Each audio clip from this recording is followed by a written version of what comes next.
दोस्तों, आखिर कैसे हुआ कलयुग के सबसे भयंकर राक्षस कली पुरुष का जन्म। इस चैनल पर नए आए हो तो इस चैनल को अवश्य सब्सक्राइब करें और बेल आइकॉन जरूर दबाएं। दोस्तों, पुराणों की माने तो एक बार ऋषि दुर्वासा इंद्रदेव से मिलने के लिए स्वर्ग लोक गए हुए थे, किंतु उस समय इंद्रदेव वहां पर नहीं थे। वह किसी राक्षस का वध करने के लिए गए हुए थे। कुछ समय के बाद जब वो स्वर्गलोक से आ रहे थे, तभी ऋषि दुर्वासा ने उनके स्वागत के लिए उनके ऊपर फूलों की माला दी और उन्होंने वह माला अपने ऐरावत हाथी के मस्तक पर रख दी।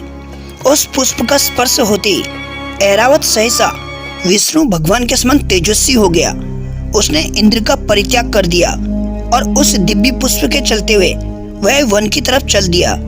जब दुर्वासा ऋषि ने यह दृश्य देखा तो वह क्रोधित हो गए और उन्होंने इंद्रदेव को श्राप दिया कि जिस ऐश्वर्य में तुमने मेरा उपहार का अपमान किया है वह तुमसे छिन जाएगा। जिसके बाद देवतागण कमजोर होने लगे और सभी मिलकर भगवान विष्णु के पास पहुंचे तो भगवान विष्णु ने उन सभी को समुद्र मंथन के लिए कहा और बोले, आप लोगों को पुनः पहले जैसा होने के लिए क्षीर सागर की अमृत की आवश्यकता पड़ेगी ताकि सब ठीक हो जाए। अब क्योंकि देवता भी कमजोर थे, इसलिए इंद्रदेव ने असुरों के राजा बलि से समुद्र मंथन के लिए मदद मांगी।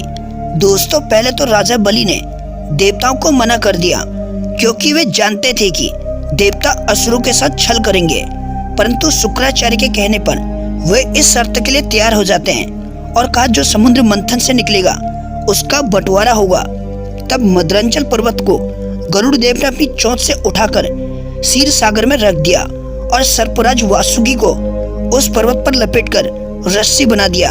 तत्पश्चात एक रास्ते के रूप में राक्षस गण वासुकी नाग के मुख की तरफ और देवता गण उसकी पूंछ की ओर खड़े थे, परंतु मंथन नहीं हो पा रहा था क्योंकि मद्रांचल पर्वत का आधार घूम ही नहीं रहा था।